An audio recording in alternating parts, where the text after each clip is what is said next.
কে কে কে ওখানে? কে ওখানে? কে ওখানে?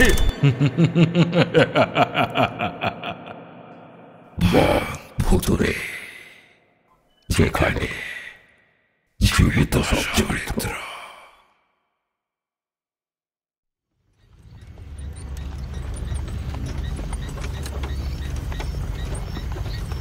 ক্যাঁচ ক্যাঁচ শব্দে গরুর গাড়িটা খানিকটা এগিয়ে গেল। একটু আগেই জল ভরা একটা মাটির রাস্তা পেরিয়ে আসতে হয়েছে। বৃষ্টির জলে মাটি কাদা হলে গরুর গাড়ি চলতে যে কত অসুবিধা হয় সেটা যারা গরুর গাড়িতে চাপে তারা ছাড়া অন্য কেউ জানবে না। মাধব যত দ্রুত সম্ভব গাড়ি চালাচ্ছিল, কিন্তু এমন রাস্তায় তাড়াহুড়ো করে আসা যায় না। গরুগুলোর গায়ে হাতে থাকা পাতলা লাঠির একটা চাপড় মেরে মাধব বলে উঠল,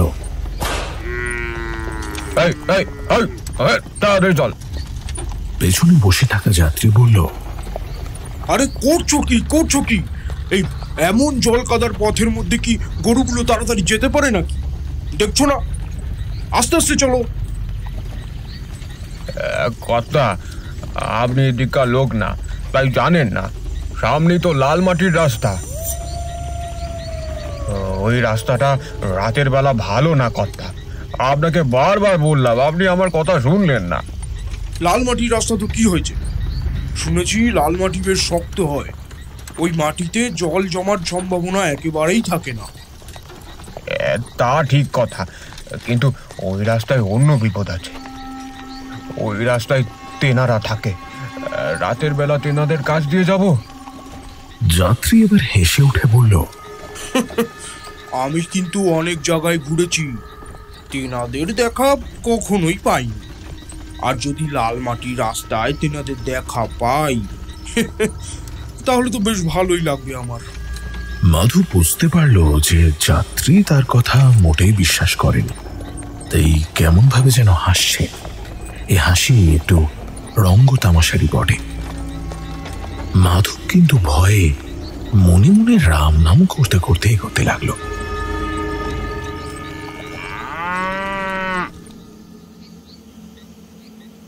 গরুগুলো আরেকটু এগিয়ে গিয়ে লাল মাটির রাস্তার উপর ঢুকতে গিয়েই থমকে দাঁড়িয়ে পড়ল। নিশ্চয়ই কোনো বিপদ আছে। গরুগুলো ওভাবে দাঁড়িয়ে পড়লো কেন? গরুগুলো দাঁড়িয়েছে তো সে একেবারেই যেন দাঁড়িয়েই রয়েছে, আর নড়ানো যায় না। যাত্রী এবার অধৈর্য হয়ে বলল, ওই তোমার মতন তোমার ওই গরুগুলো ভয় পাচ্ছে নাকি? হ্যাঁ, দেখো, যদি আমায় পৌঁছে দিতে না পারো তাহলে কিন্তু তোমার টাকা মিলবে না, বলে দিলাম। তোমার সঙ্গে সেসব কথা কিন্তু বলেই আমি গাড়িতে উঠেছি। মাধব পড়ল মহাবিপদে। এই লাল পথটা পেরিয়ে গিয়ে আরেকটু পরেই যাত্রী নামবে। সেখানে তাকে নামিয়ে দিয়ে সামনের দিকে মাধবের বাড়ি। কিন্তু এই পথটায় সে যাবে কি করে? গরুগুলোকে অনেক করে তোয়াজ করল, তারপর তাদের পিঠে বাধ্য হয়ে লাঠির বাড়ি জোরে জোরে মারতেই গরুগুলো বেচারা আবার চলতে শুরু করলো। তবে জোরে জোরে ডাকতে লাগলো তারা। আরো খানিকটা এগিয়ে গেছে, এমন সময় মনে হলো একপাশে অন্ধকারে কে যেন দাঁড়িয়ে রয়েছে। মাধব কিছু বলার আগেই অন্ধকার থেকে একটা মেইলি গলায় কেউ যেন বলে উঠল, কে যায় ও পথে? আমায় একটু সঙ্গে করে নিয়ে যাও না, বড় বিপদে পড়েছি। মাধব ভয়ে ভয়ে বলল, না না, আমি বাড়ি ফিরছি, এখন তোমায় নেওয়া যাবে না। যাত্রী পেছন থেকে মেয়েটার গলা শুনতে পেয়েছিল। সে বলে উঠল, আরে কি বলছো কি? একটা মেয়ে মানুষ বিপদে পড়ে সাহায্য চাইছে আর তুমি তাকে গাড়িতে তুলতে চাইছো না? কে তুমি? পেছনে আসো। পথের এক পাশ থেকে অন্ধকারে মেয়ে মানুষটা হাঁটতে হাঁটতে পেছনের দিকটায় গিয়ে দাঁড়ালো।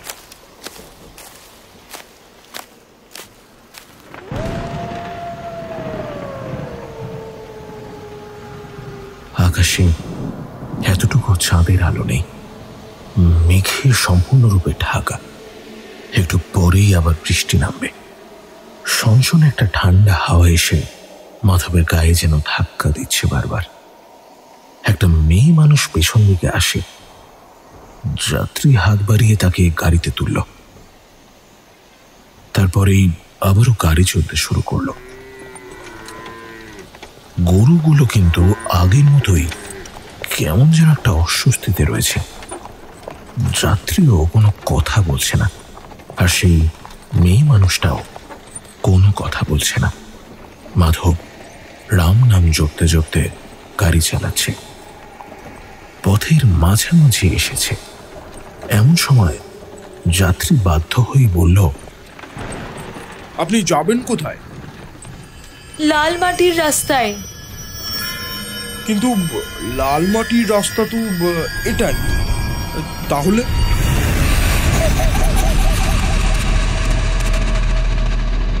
ঠিক তখনই আকাশের এ প্রান্ত থেকে ও প্রান্ত কাঁপিয়ে দিয়ে একবার বিদ্যুৎ চমকালো। আর সেই বিদ্যুতের আলোতেই সামনের দিকে তাকিয়ে মাধব দেখতে পেল লাল মাটি রাস্তার তলা থেকে কারা যেন বেরিয়ে এলো। বেরিয়ে এলো লম্বা লম্বা হাত। সেই লম্বা লম্বা হাতগুলো যেন মাটির তলা থেকে বেরিয়ে এসে গরুর গাড়ির সামনে ভিড় করছে। গরুগুলো এবারে আর স্থির হয়ে দাঁড়াতে পারল না। লাফাতে লাফাতে সেই দড়ি ছিঁড়ে যাওয়ার জোগাড়। মাধব অনেক চেষ্টা করেও সেই গাড়িটাকে আর কিছুতেই সামলাতে পারল না। গরুগুলো একবার লাফিয়ে উঠতেই গাড়িটা একপাশে কাত হয়ে পড়ল, আর তাতেই যাত্রী ছিটকে গিয়ে পড়ল গাড়ির একপাশে বসে থাকা মেয়ে মানুষটার গায়ের উপর। সঙ্গে সঙ্গে সে বুঝতে পারল যে মেয়ে মানুষটার শরীরটা একেবারে বরফের মতো ঠান্ডা, আর সেই ঠান্ডা শরীরের একটা হাত যাত্রীর গলার কাছে এসে ঠেকেছে। এত এত ঠান্ডা কেন আপনার হাত? যাত্রীর কথার উত্তরে কিন্তু মেয়ে মানুষটা এবারে খিক খিক শব্দে হেসে উঠল।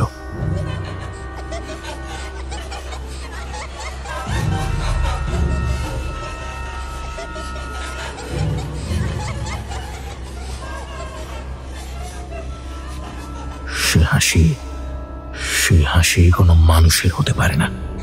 যেন একসাথে কতগুলো শেয়াল ডেকে উঠছে, ঠিক তেমনি তার হাসির শব্দ। যাত্রী এবারে ভয় পেল। ততক্ষণে মাধব চিৎকার করে গাড়ি থেকে লাফিয়ে নেমে পড়েছে। গাড়িটা এখনই যে কোনো মুহূর্তে উল্টে যাবে বলে মনে হচ্ছে। কর্তা, তাড়াতাড়ি আসুন, তাড়াতাড়ি গাড়ি থেকে নেমে আসুন।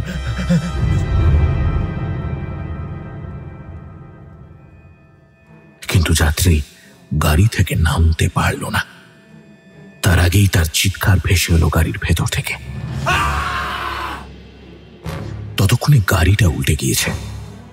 ততক্ষণে যাত্রীর গলার উপর চেপে বসেছে দুখানা ঠান্ডা শক্ত লোহার মতো হাত, আর তার সঙ্গেই অদ্ভুতভাবে হাসতে হাসতে কেউ যেন বলে চলেছে,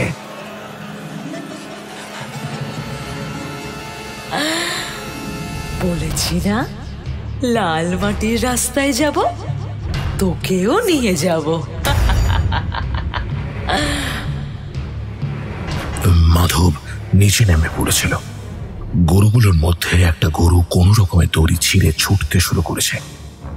অন্ধকারের মধ্যে মাধব সামনের দিকে দৌড়ানোর চেষ্টা করল, কিন্তু তার আগেই মাটির তলা থেকে বেরিয়ে আসা ঠান্ডা একটা হাত তার পা টেনে ধরল সজোরে। মাধব চিৎকার করল, ছেড়ে দে, ছেড়ে দে, ছেড়ে দে আমায় বলছি, ছেড়ে দে। কিন্তু তা সত্ত্বেও ছাড় সে পেল না। একটা, দুটো, তিনটে, তারপর যেন অজস্র হাত মাধবের শরীরটাকে আস্তে আস্তে টেনে ধরল লাল মাটির রাস্তার সঙ্গে। আর তাদের মধ্যেই একটা হাত এসে ঢুকলো মাধবের খালি গায়ের তলপেটের কাছে। মাধবের মনে হলো তলপেটের মাংসের চামড়া ভেদ করে সে হাতটা পেটের ভেতর ঢুকে যাচ্ছে আস্তে আস্তে। চিৎকার করলো সে, কিন্তু তার চিৎকার শোনার জন্য কেউ সেখানে ছিল না। সেদিকে যাত্রীর দু চোখ বিস্ফারিত, মুখের এক পাশ থেকে রক্ত বেরিয়ে এসেছে। তার শরীরটাও জল কাদার মধ্যে পথের এক পাশে হুমড়ি খেয়ে পড়ে রয়েছে। শরীরে যে আর প্রাণ নেই তা বলার প্রয়োজন হয় না। মাধব বাঁচতে চাইল। জলকাদার মধ্যে কোনো রকমে দুটো হাত রেখে শরীরটাকে সামনের দিকে নিয়ে যাওয়ার চেষ্টা করল। আর ঠিক সেই সময়তেই মাটির তলা থেকে বেরিয়ে আসা একটা হাত তার গলার নলি চেপে ধরল। মাধবের মনে হলো তার গলার কাছে লম্বা লম্বা নখ এসে ঢুকে তার কণ্ঠনালীটাকে গলা থেকে ছিঁড়ে নিতে চাইছে। না, আর পারল না সে। মুখ থেকে চিৎকার করতে যেতেই একদলা রক্ত বেরিয়ে এলো। আর তারপরেই মুখ থুবড়ে পড়ল সেই জল কাদার মধ্যে। শরীরে ঘুরে বেড়াতে লাগলো কতগুলো ঠান্ডা শক্ত হাত। গরুর চিৎকার শোনা গেল কোনো এক দূর থেকে, কিন্তু গরুটার যে এমন অন্তিম পরিণতি হতে পারে সেই কথা বোধ হয় মাধবও ভাবতে পারেনি। একটু পরেই বৃষ্টি নামলো ঝমঝমিয়ে।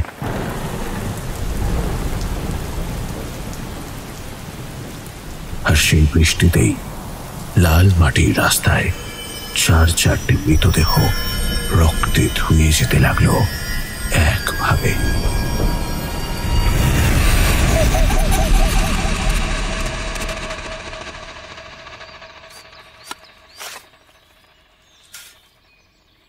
কাল লালমাটির রাস্তায় আবার একটা নাকি গরুর গাড়ি পড়েছিল।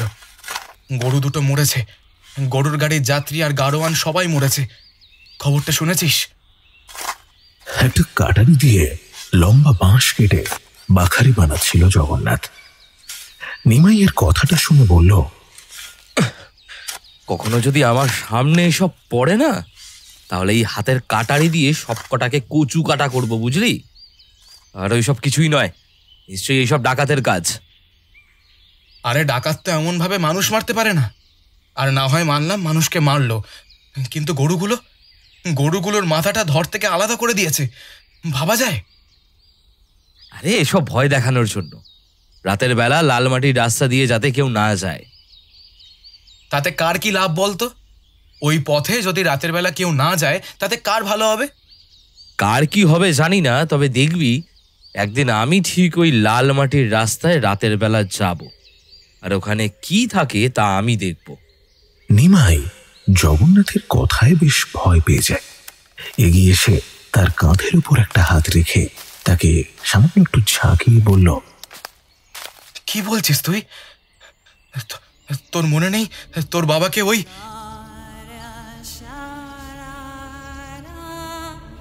জগন্নাথ মুখ তুলে তাকায় নিমাইয়ের দিকে।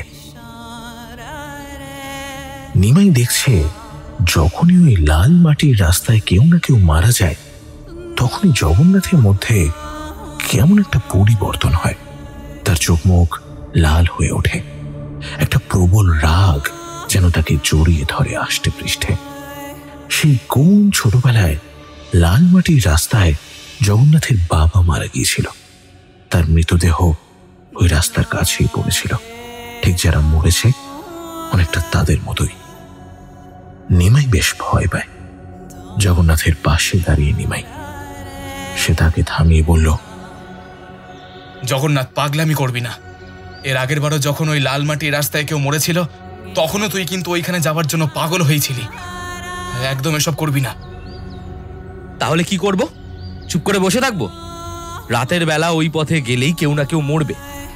কবে মরবে, কে মরবে তার কথা কেউ জানে না। আমরা রাতের বেলায় সবসময় ও পথে আসি না, তবে আমরা তো মাঝে মধ্যে আসি। তাহলে আমাদের কিছু হয় না কেন? নিমাই বুঝতে পারে জগন্নাথ উত্তেজিত গলায় কথাগুলো বলছে, তাই ঘরের ভেতর থেকে জগন্নাথের বউকে ডেকে বলল, এই লক্ষ্মী, এই জগন্নাথকে নজরে নজরে রাখবি তো, না হলে নিশ্চয়ই এ একটা বিপদ বাঁধিয়ে ফেলবে। নিমাই চলে যায়। জগন্নাথের মনের ভেতরের জমা রাগটা আস্তে আস্তে শান্ত হয়ে আসে। সেই দৃশ্যটা সে এখনো ভুলতে পারেনি।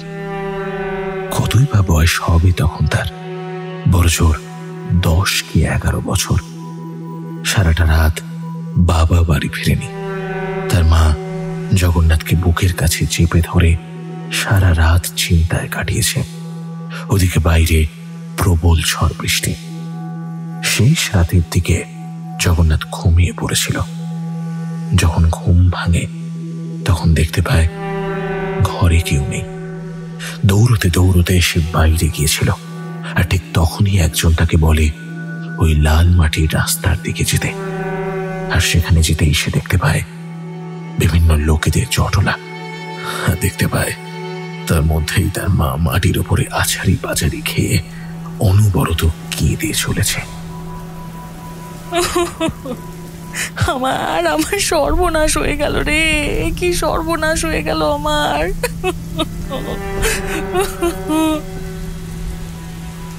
জগন্নাথ দেখিয়েছিল তার মা যেখানটায় বসে রয়েছে ঠিক তার পাশেই মাটির উপর পড়ে রয়েছে বাবার মৃতদেহটা। গোটা শরীরে আঘাতের চিহ্ন, দুটো চোখ বিস্ফারিত। শরীরে যে প্রাণ নেই তা বুঝতে জগন্নাথের বেশি দেরি হয়নি। সেখানেই বসে কাঁদতে কাঁদতেই তার মায়ের হৃদযন্ত্রের ক্রিয়া বন্ধ হয়ে একমাত্র সম্বল মাও মারা গিয়েছিল। একদিনের মধ্যেই দুজনকে হারিয়ে ফেলেছিল জগন্নাথ। আর ঠিক সেই দিন থেকেই ওই লাল মাটির রাস্তার ওপর জগন্নাথের একটা আলাদা আক্রোশ রয়েছে।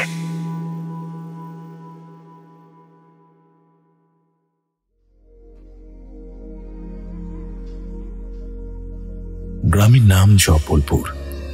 গ্রামটা খুব একটা বড় নয়, ছোট, হাতে গুনলে 40 ঘর মানুষ বাস করে। গ্রামের বাইরের দিকে একটা বড় নদী রয়েছে। সেই নদীর পার ধরে মাটির রাস্তা এগিয়ে এসছে গ্রামের দিকে। আর তারপরেই গ্রামে ঢোকার আগেই প্রায় 500 মিটারের মধ্যে একটা লাল মাটির রাস্তা। ওই রাস্তাটাই গ্রামের মানুষদের রাতের ঘুম উড়িয়ে দেয় মাঝে সাঝে। ব্যাপারটা বড়ই অদ্ভুত। রাতের বেলা অনেকেই ওই পথে বাড়ি ফেরে, কিন্তু তাদের কিছু হয় না। শহরে যারা কাজ করে তাদের মধ্যে অনেকেই রাতের বেলা ওই পথেই বাড়িতে আসে, তাদেরও কিছু হয় না। কিন্তু কবে যে কি হবে সে কথা কেউই জানে না। এবারের যে লোকটা মরেছিল সে এই গ্রামের নয়, বাইরের কোনো গ্রাম থেকে এই গ্রামে কারোর বাড়িতে আসার কথা ছিল। কিন্তু এবারে জগন্নাথ মনে মনে একটা ব্যাপার ঠিক করে ফেলেছে, সে আর কিছুতেই চুপ করে বসে থাকবে না। এর মধ্যেই একদিন রাতে সে ওই লাল মাটির রাস্তায় যাবে। সেখানে গিয়ে সে নিজে হাতে নাতে দেখবে ওখানে আসলে কি হয়। সে কথাটা ঘরে বউকে বলতেই বউ ভয়ে আঁতকে উঠে বলল, কি বলছো তুমি? ওই পথ দিয়ে যাতে রাতের বেলা ফিরতে না হয় সে ব্যাপারে সবাই ভাবে, আর তুমি রাতের বেলা ওখানে যেতে চাইছো? কতদিন? হ্যাঁ, আর এভাবে ভয় পেলে চলবে? আর এইভাবে আমরা বাঁচবো বলো তো? বাবা মায়ের মৃত্যুর দৃশ্যটা আমার চোখের সামনে এখনো ভেসে ওঠে। বাবাকে ওইভাবে রাতের বেলা কে মেরেছিল তা আমি কখনোই জানতে পারলাম না। ভয়ে ঘরের কোনায় বসে থাকতে আমি আর পারছি না। রাতের বেলা বাবাকে স্বপ্নে দেখতে পাই। বাবা যেন বারবার বলে ওই লাল মাটির রাস্তায় যেতে, লাল মাটির রাস্তায় কি আছে তা দেখার জন্য। জগন্নাথের বউ লক্ষ্মী এগিয়ে এসে জগন্নাথের পা জড়িয়ে ধরে বলল, এমন কাজ তুমি করো না, তুমি করো না এমন কাজ। যদি তোমার কোনো বিপদ হয়ে যায় তখন? আমার কোনো বিপদ হবে না, তুমি চিন্তা করো না।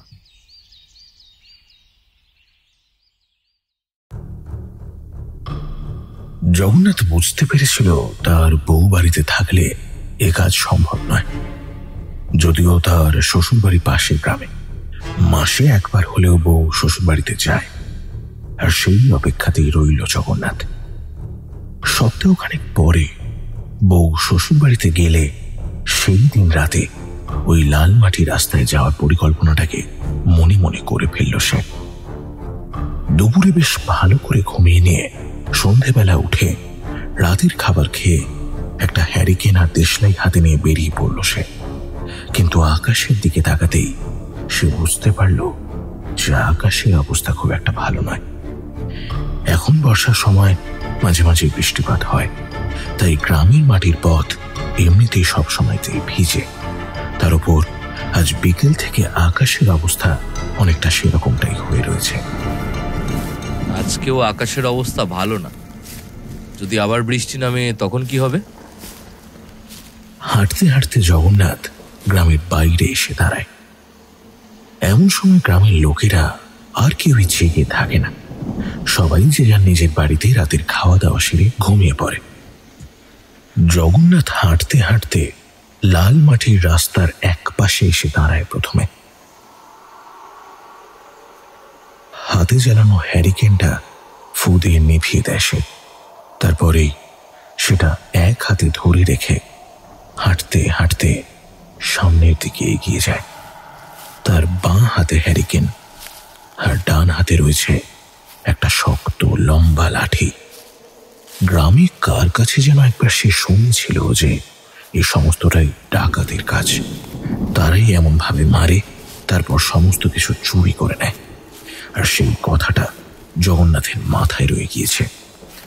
যদি সেটা না থাকতো তাহলে এমন আধার রাতে সেই লাল মাটির রাস্তায় আসার কথা সে ভাবতেই পারত না। প্রথমটায় অনেকক্ষণ ধরে তেমন কিছুই হয় না। ঠান্ডা বাতাস আর বহু দূর থেকে ভেসে আসা শিয়ালের শব্দ ছাড়া আর কিছুই শুনতে পাওয়া যায় না।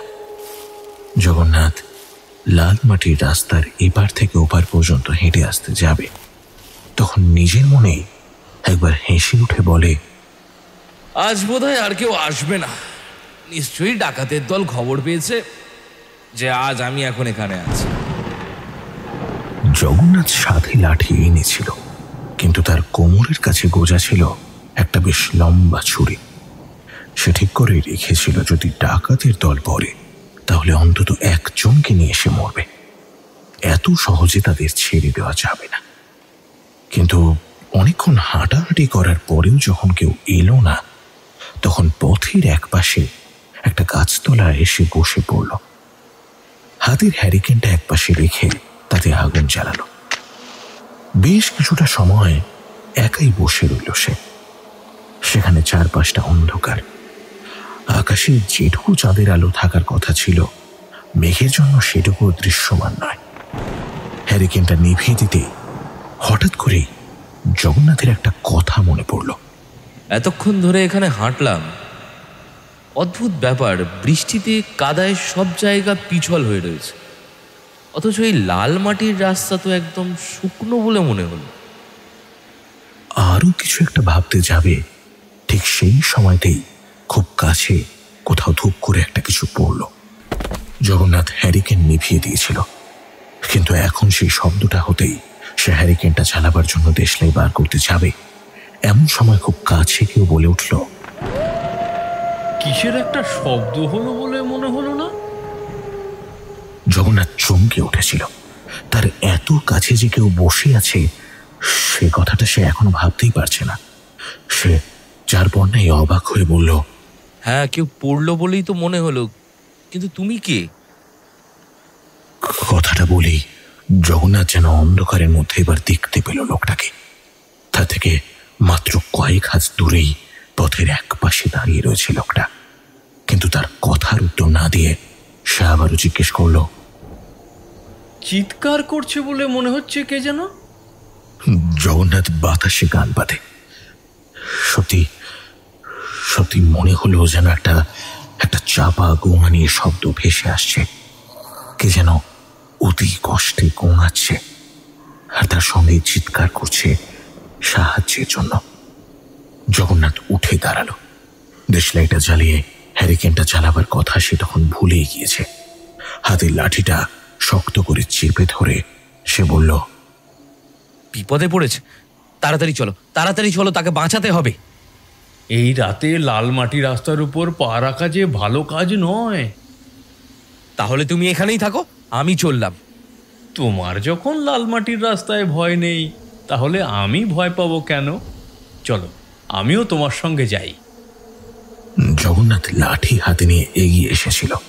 তার পিছু পিছু সেই লোকটাও এগোলো। ততক্ষণে গোঙানির শব্দটা আরো ভালোভাবে শুনতে পেয়েছে জগন্নাথ। কিন্তু একবার কেমন যেন মনে হলো তার, এই গলাটা তার বড্ড বড্ড চেনা চেনা বলে মনে হচ্ছে। জগন্নাথ ইতিমধ্যেই আরো খানিকটা এগিয়ে গিয়েছে। হাওয়ার বেগ তখন বাড়তে শুরু করেছে।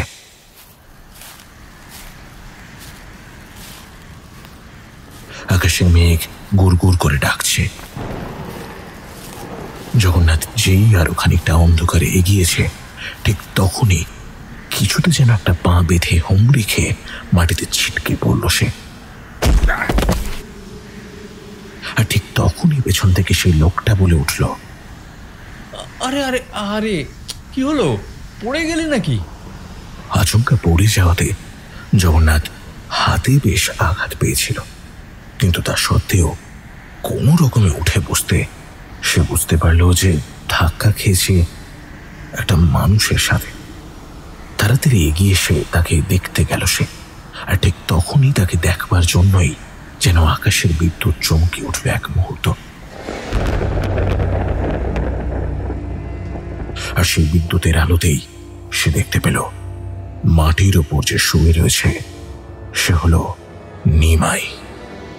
নিমাইয়ের গালের কাছে একটা গভীর ক্ষত, সেখান থেকেই রক্ত বেরিয়ে আসছে। তার একটা পা মারাত্মক রকম ভাবে জখম হয়েছে। গায়ের কাপড়টাও কেমন যেন এলোমেলো হয়ে রয়েছে। তুই এখানে কি করছিস? আর তোর এরকম অবস্থা হলো কি করে? নিমাই কোনো রকমে বলল, আমি এখানে কি করছি তা তোর না জানলে হবে। তুই চলে যা এখান থেকে, পালা এখান থেকে এক্ষুনি, না হলে ওরা এক্ষুনি তোর কাছে আসবে। এখান থেকে পালাবার যে আর সময় নেই। ঝড় বৃষ্টির রাতে লাল মাটি রাস্তায় যে পা রেখেছে সে আর কিছুতেই বাঁচে না। অদ্ভুত হয়ে উঠেছে সেই লোকটা, অদ্ভুত ভাবে হাসছে। কোন রকমের হাতের লাঠিটা তুলে নিয়ে জগন্নাথ পেছনের দিকে ঘুরে দাঁড়ালো। তারপরেই বলল, কে তুই? কি করেছিস তুই নিমাইকে? তোকে আমি ছাড়বো না। কথাটা বলেই জগন্নাথ হাতের লাঠিটা মাথার উপর তুলে চালিয়ে দিল লোকটার মাথা লক্ষ্য করে, কিন্তু লাঠিটা গিয়ে পড়ল মাটির ওপর। জগন্নাথ অবাক হয়ে গেল। লোকটা তার থেকে মাত্র 2 হাত দূরে দাঁড়িয়ে। লাঠির আঘাত তার মাথায় গালে খুব জোরে গিয়ে লাগার কথা, অথচ লাঠিটা গিয়ে পড়েছে মাটির উপর। এ কি করে হয়? লোকটা আবারও অদ্ভুত ভাবে হাসছে। নিমাই অতি কষ্টে বলল, তাড়াতাড়ি প্রাণ বাঁচাতে চাইলে এখান থেকে। জগন্নাথ বুঝতে পারল যে নিমাই কি বলতে চাইছে। তাড়াতাড়ি সে নিজের কোমরে গুজে রাখা দেশলাইয়ের বাক্সটা বের করে আনলো। সেটা জ্বালানোর চেষ্টা করতেই দমকা হাওয়া এসে নিভিয়ে দিল সেটা। আর ঠিক তখনই আশপাশ থেকে একজন নয়, জনা কয়েকজন একসাথে এসে উঠল।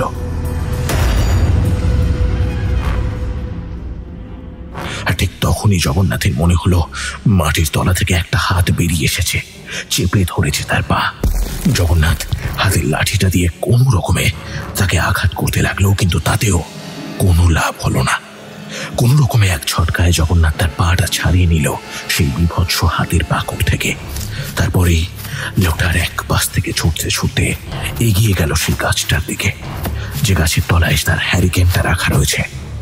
কোনোভাবে হ্যারিকেনটা চালাতে পারলেই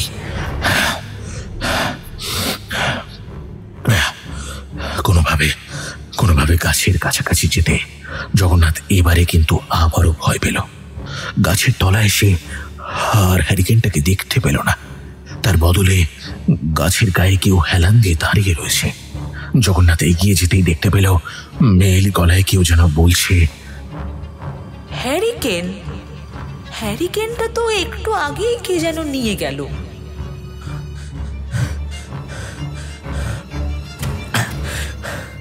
তুমি কে? এত রাতে এই গাছের তলায় দাঁড়িয়ে তুমি কি করছো? আমি কে তুমি তা জানতে পারবে না। তুমি যে ওই লাল মাটির রাস্তায় যাবে আমাদের মতো। জগন্নাথ বুঝতে পারল এই মেয়েটাও কোনো মানুষ নয়।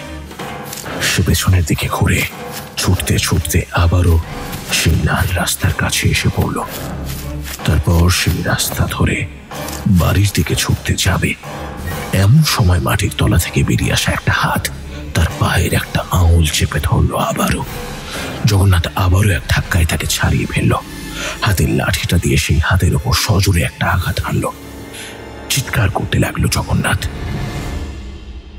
বাঁচাও, বাঁচাও আমায়! কে কোথায় আছো? বাঁচাও, বাঁচাও, বাঁচাও আমায়! কিন্তু জগন্নাথের এই চিৎকার কেউই শুনতে পেল না।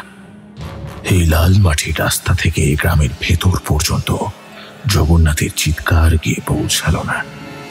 জগন্নাথ বুঝতে পারল তার পেছন পেছন কারা যেন ছুটে আসছে, আর তারা সবাই প্রত্যেকে অদ্ভুত ভাবে হাসছে। একজন বা দুজন নয়, যেন অনেকে একসাথে ছুটে আসছে তার দিকে। আর তারই মধ্যে থেকে খুব চেনা গলায় কেউ বলছে, পালা জগন্নাথ, পালা!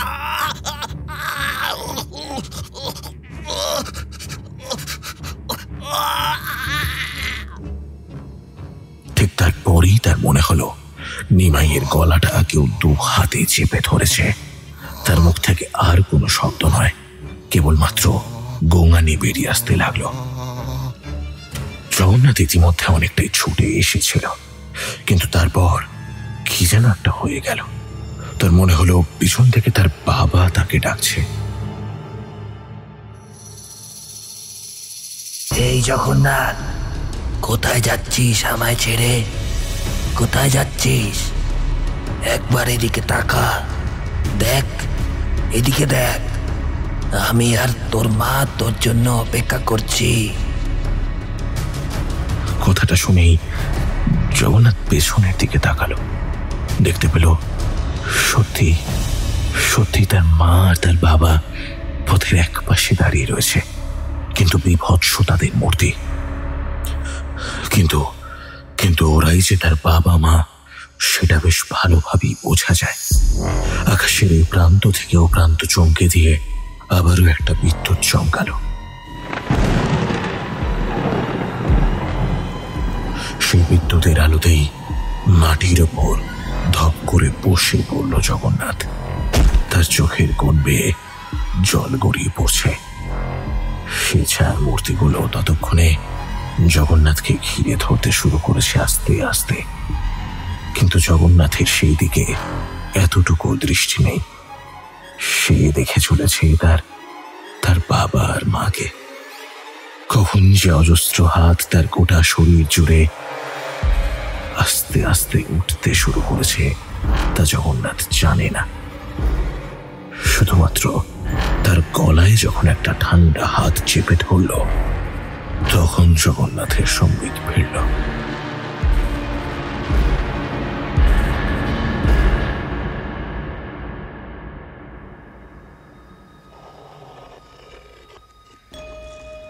পরদিন সকালে গ্রামের লোকেরা নিমাই আর জগন্নাথের শরীরটা লাল মাটির রাস্তায় পড়ে থাকতে দেখেছিল। জগন্নাথ যে কোনো না কোনো একদিন ওই রাস্তায় পড়ে থাকবে সে কথা সকলেই জানত, কিন্তু নিমাই কেন এই পথে গিয়েছিল তার উত্তর কেউই খুঁজে পেল না। জগন্নাথের স্ত্রী খবরটা পেয়েছিল দুদিন পরে। সে আর ফিরে আসে না এই গ্রামে। লালমাটির রাস্তা এখনো আছে সেই গ্রামে, তবে রাতের বেলা সেই পথ দিয়ে যাতায়াত করলেও যে রাতে ঝড় বৃষ্টি হয় কিংবা আকাশে মেঘ দেখা যায়, সেই রাত্রে ভুল করেও কেউ ওই লাল মাটির রাস্তায় পা রাখে না। অনেকে বহু দূর থেকেই দেখতে পেয়েছে লাল মাটির রাস্তায় ঝড় বৃষ্টির রাতে কারা যেন হেঁটে চলে বেড়ায়। মাঝে মাঝে কেউ অদ্ভুত অদ্ভুত কান্নার, অদ্ভুত অদ্ভুত হাসির শব্দ শুনতে পায়। এখনো হয়তো সেই পথে অতিরিক্ত অশরীরীরা অপেক্ষা করছে কোনো এক জীবিত রক্ত মাংসের মানুষের জন্য।